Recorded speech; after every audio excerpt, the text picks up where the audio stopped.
Donc tu me parles de mettre une image qui est à la fois sur la page de gauche et la page de droite. Elle s'étend sur la page de gauche et la page de droite. Ouais, Un genre de poster, quoi. ouais, c'est ça. De panorama. Bon, typiquement, on va mettre ça sur la page centrale du cahier.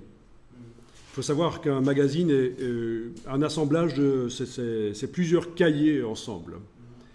Et chaque cahier a une page centrale où c'est vraiment continu.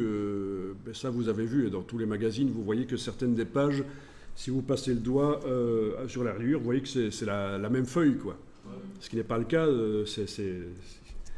Il y en a finalement très peu dans le magazine, des pages centrales. Donc on va privilégier les images qui sont qu'on met sur les deux pages, la gauche et droite, les grandes images, on va décider de les mettre principalement sur les pages centrales des cahiers. Voilà, ça va déjà ça va résoudre un problème, parce que sinon, si on met ça sur les autres pages, il risque d'y avoir un décalage. Parce que suite à l'impression et à la finition, il est possible qu'il y ait des photos qui sont un peu plus hautes, 3 mm ou plus basses que l'autre, et ça risque de se voir. Et puis, voilà. Il faut essayer qu'il y ait moins de raccords à faire. Enfin, tant qu'à faire, ne pas mettre de... Mais si, on peut mettre des images qui débordent d'une page à l'autre. C'est d'ailleurs conseillé pour ouvrir la publication, sinon ça fait un peu trop l'effet boîte, chaque page contient ses blocs. Alors ce qu'on peut faire, c'est faire déborder un peu une image d'une page sur l'autre, peut-être 10%, 15% de l'image. Et donc le sujet central de l'image est souvent au centre de l'image. Hein. Donc le fait qu'il y ait cette reliure sur un des côtés de l'image, un peu comme ça, ce ne sera pas vraiment un problème. Voilà, ce genre de choses ici que je vous montre pour vraiment que vous compreniez. Voilà.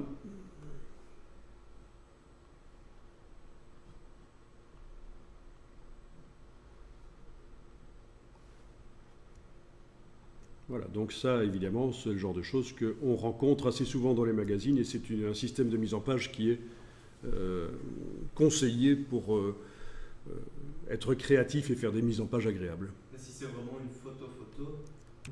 Non, ça, il n'y a pas besoin de voir avec l'imprimeur pour voir si ça va fonctionner. Il n'y aura pas de problème. On est quand même libre dans la mise en page. À ce niveau-là, ça va.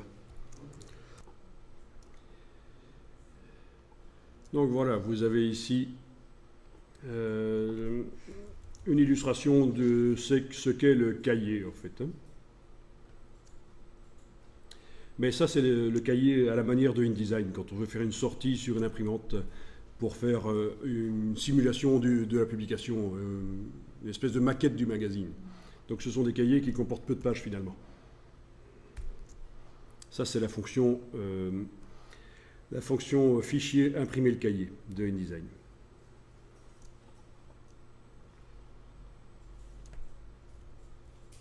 Voilà, sinon ici, il y a des cahiers plus complexes, puisqu'en fait, le principe, c'est que les pages sont imprimées ensemble sur des feuilles plus grandes qui sont pliées, puis rognées. Voilà. Et on a le cahier central. Voilà, pour un cahier de 16 pages, on a un cahier central. Les pages 8 et 9. Alors ce qu'on appelle l'imposition, on en reparlera, c'est quelque chose dont vous ne devez pas vous soucier en fait, parce que pour que dans la publication finale les pages soient dans le bon ordre, il faut les positionner d'une certaine manière sur les grandes feuilles. Et donc ça c'est une question qu'on me pose assez souvent. Comment je fais l'imposition ?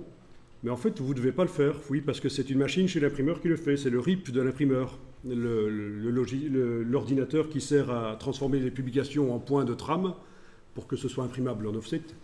Il fait aussi ça, il fait l'imposition.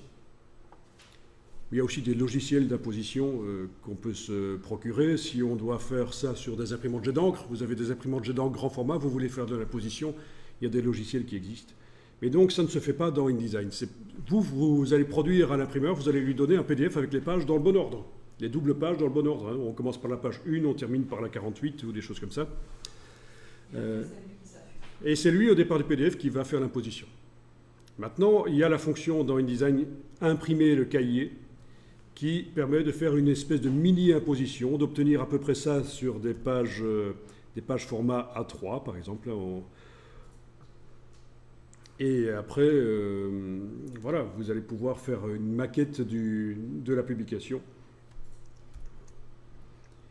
Donc le principe, vous voyez les numéros de page. Pour finalement obtenir un cahier de 16 pages avec les pages dans le bon ordre, il faut les positionner tête bêche d'une certaine manière sur les grandes feuilles.